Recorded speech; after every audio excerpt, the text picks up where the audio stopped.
So the most devious, vicious, horrifying, insane, maddening traps on the whole internet for your Dungeons and Dragons or similar role-playing. Well, it's here. I make them. Welcome to the DM table. Now, these are not for every table, but if you watch my tutorial on how to make them pleasurable for any party, they might be. If it seems implausible, check it out and tell me, was it or was it not? Now let's start. At number 1, it's False Volley Trap. False Volley Trap is simple to set up. All you need is a somewhat long, dark corridor that has enchantment that plays an illusion of a sound at the other end. Now this illusion triggers once your adventurers are down past half of the corridor. The illusion is just that of a sound of a dozen or so crossbow bolts firing at them. They will probably want to dodge and avoid these crossbow bolts because it's dark and they can't see that there aren't any, and they obviously hear them. But there aren't any, and this is only annoying at the first time. And the thing keeps triggering at uneven times so that they think that they're randomly stepping on plates that activate this, not at regular intervals, because regular interval would give it away somewhat.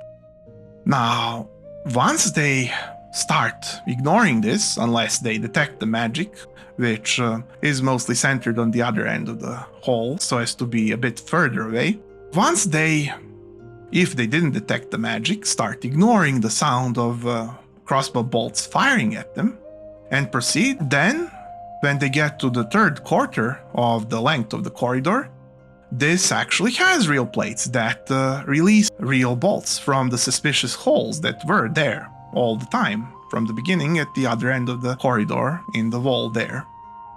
Now, the whole length of the corridor is filled with dozens of bolts occasionally, and the adventurers might be ignoring them, and they will soon feel some poking in themselves or their armor, but until then they might be completely ignorant to what this same but new sound represents. You can also customize your bolts with poisons of your choosing. I even have a poison generator table that I can give you here for free. So enjoy customizing your traps. Next, at number 2, it's the chalk trail. Now, the chalk trail is a sort of thing that goblins or trolls or such creatures that you want your adventurers to compete in the dungeons about the traps, about who's gonna, well, troll who. These sort of creatures are who would make this sort of trap. The chalk trail will, at the beginning, draw a path, draw some arrows, leave some notes, crudely pointing the adventurers at the right direction, to the right chest, to how to open a door, to how to disarm a trap. And they'll be correct every time, because they were made to be correct. Whilst, at any time, disobeying the chalk trail will lead to dead ends and traps that will spring. Now, at one point, well past the adventurers getting used to this, and getting, for their trouble, usually not too much loot, but still, some potion here, a weapon there, you know, they're being kept entertained and being kept on the trail. Once they're used to this, then the chalk trail switches without notice. Now it's doing the same thing, but pointing out exactly, well, false information. How to get yourself into a trap, how to go the wrong way in the dungeon, how to fall into a pit, how to crawl into a place where it's hard to crawl out, and so on and so forth. And they might not notice it first and curse their misfortune when they try several times in a row, thinking it a coincidence or accidentally wrongly interpreted instruction or a trap.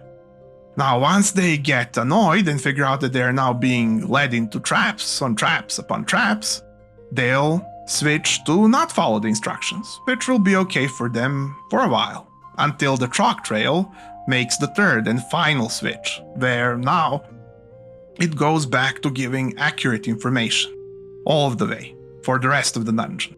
But here's a twist.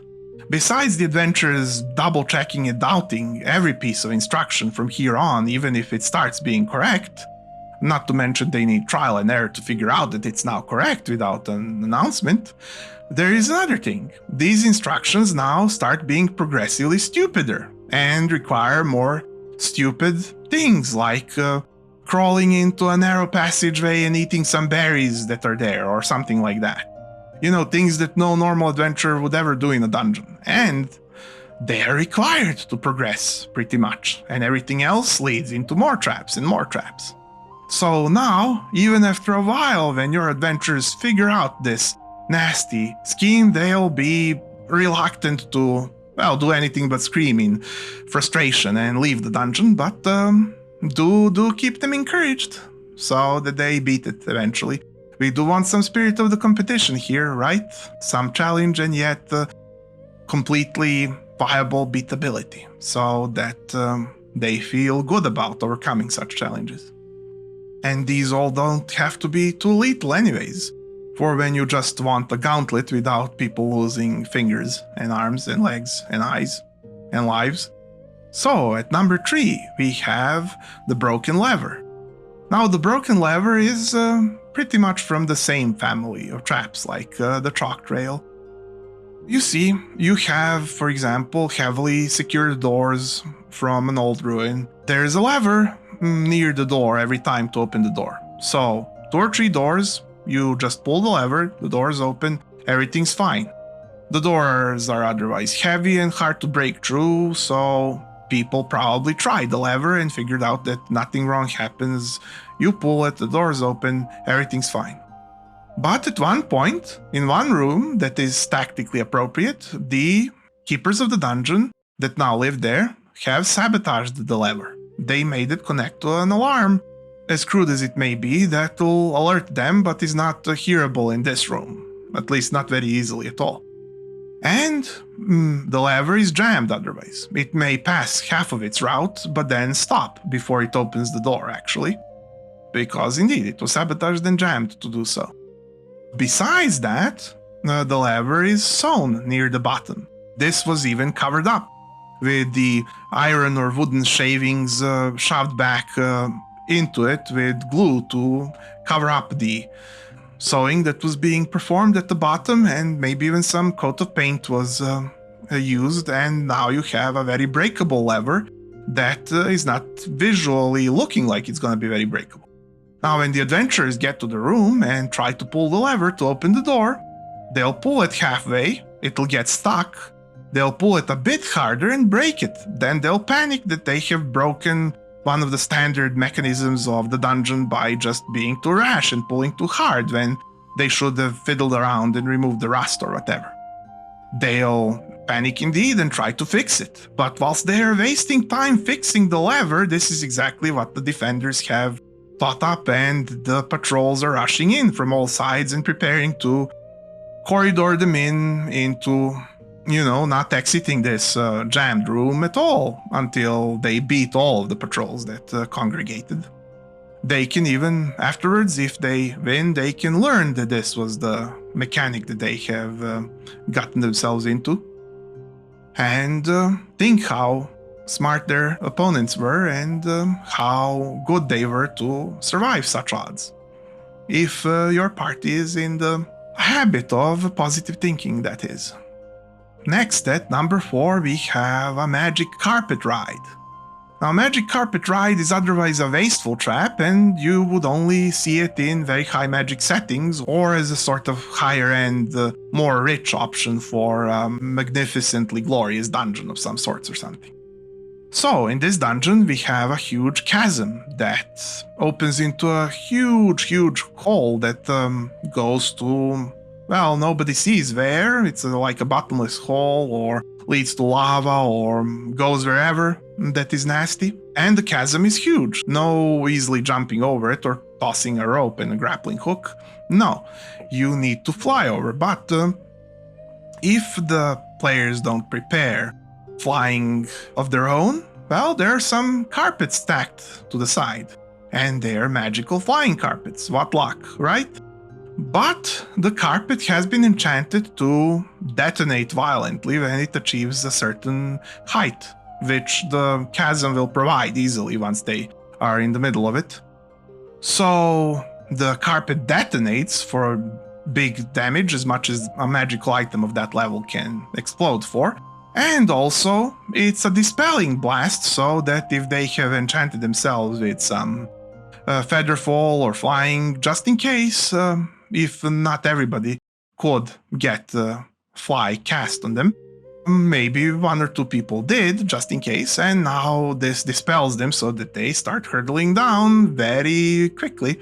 But at least they'll have a couple of rounds to figure out what to do and how to save themselves. If not, into the pit they go. That was the magic carpet ride. Finally, at number 5, we have the marble dragon. Now, the marble dragon is quite an elaborate trap, but very efficient. Upon encountering it, the adventurers find themselves in a somewhat large chamber with a big bust of a dragon that has a neck, head, sort of, it's a bust of a dragon made out of marble like the rest of the room. It looks big and imposing, towering above them. Now, beneath it, on the other side of the room, there is a passageway, guarded by a couple of golems. Now, golems won't move and won't step forward to fight until the adventurers get to at least halfway into the room. And once adventurers get there and the golems step forward to fight, the golems themselves will actually pressure switch activate the marble dragon, which this statue of a dragon has inside a spray bottle mechanism like a perfume bottle from earlier times, where a manual pressure is applied to sort of spray the perfume. And what is applying the pressure is a released ball inside the dragon's head that falls onto the pump that quickly fills the room as the dragon breathes out, sort of, like a dragon breath, with acid, spraying everything, and perhaps blinding the party. This makes it harder to dodge when the jaw of the statue drops down and the ball rolls out, falling on top of them. But the ball isn't just a marble boulder. No, the ball is a glass ball filled with acid that cracks and splashes a ton of acid all over the party and the floor.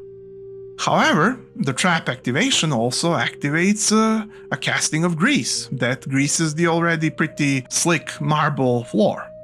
This helps with upkeep of the dungeon anyways, because the grease will coat the floor and somewhat the walls of the room, helping to prevent acid to contact the marble, which still might be anyways immune to that acid as is, being similar as if you had a marble chalice for your alchemical pursuits. So, whilst the acid might neutralize the grease soon enough, at the moment they'll have perhaps one twitch where they're slick and slippery, both them and the floor, before the acid spills. And if they try to dodge, they may fall, they may not even see that they need to dodge, and if they start scrambling, they might fall flat, which gets them covered entirely and immersed into acid that opens up from the ball, as opposed to them just getting splashed. That increases the whole situation's nastiness, as it were.